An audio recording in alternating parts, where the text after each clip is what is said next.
Un AVC, pour accident vasculaire cérébral, aussi appelé attaque cérébrale ou thrombose, survient lorsque la circulation sanguine se dirigeant vers le cerveau ou dans le cerveau est interrompue par l'occlusion d'un vaisseau sanguin. La circulation cérébrale peut aussi être interrompue par la rupture d'un vaisseau sanguin ou d'un anévrisme. Le sang se déverse alors dans le cerveau.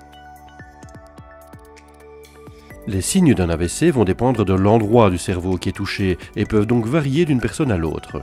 La survie des cellules cérébrales dépend de la rapidité de la prise en charge, il est important de les reconnaître.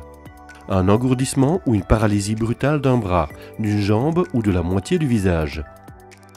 Des difficultés à parler, d'apparition brutale. Un trouble visuel d'apparition brutale.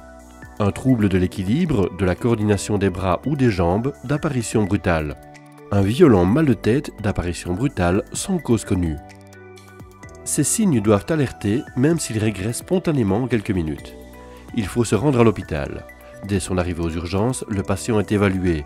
On évalue la gravité, on prend certains renseignements comme l'heure de début des symptômes.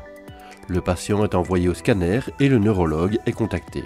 S'il n'est pas sur place, l'évaluation neurologique peut se faire par télémédecine. Si l'accident vasculaire cérébral est confirmé, le médecin détermine la nature du traitement. Si moins de 4h30 se sont écoulées depuis les premiers symptômes, on commence par injecter un médicament destiné à dissoudre le caillot, c'est la thrombolyse.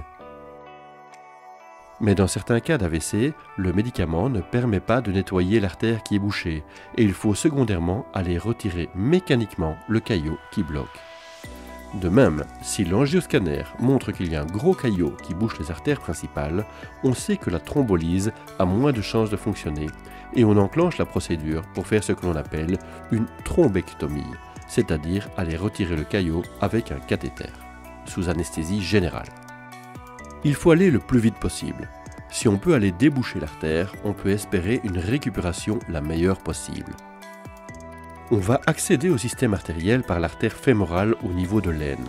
Ensuite, à l'aide de différents tuyaux, on va monter jusque dans la carotide, c'est-à-dire l'artère qui monte à l'intérieur du cerveau, pour identifier l'obstacle et le retirer à l'aide d'un stent. Le stent est comme un filet attaché qui permet d'accrocher le caillot pour le retirer en bloc lors de l'intervention. Nous avons une large expérience de la thrombectomie. Le premier cas a été réalisé en août 2011. Le caractère d'urgence et donc la disponibilité de toute l'équipe est quelque chose d'essentiel. Cela nécessite un système de garde 24 heures sur 24, 365 jours par an et demande un grand investissement humain de chacun.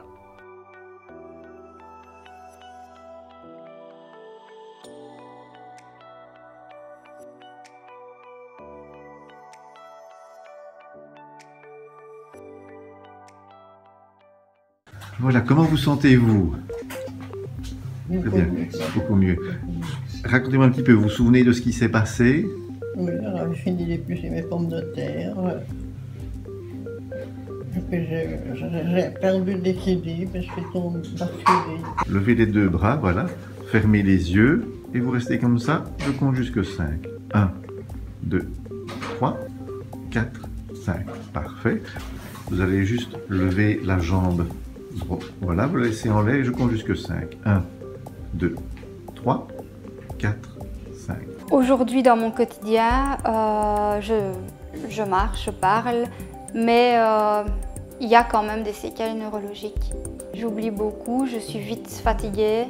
Avant, je travaillais comme aide-soignante, temps plein. Et maintenant, je ne peux plus retravailler dans mon métier. Donc, c'est trop lourd pour moi. Il y a un avant et un après. J'ai été très rapidement pris en charge et ce qui fait qu'aujourd'hui, je suis comme ça. Depuis donc, votre accident vasculaire il y a 2 ans maintenant, c'est exact, 2 ans. Comment est-ce que les choses se passent à la maison? Ça se passe bien. Oui. Ça se passe bien. J'ai fait le ménage. Oui. Ouais. Pas comme avant. Vous ne vous sentez pas particulièrement limité à cause de l'accident vasculaire?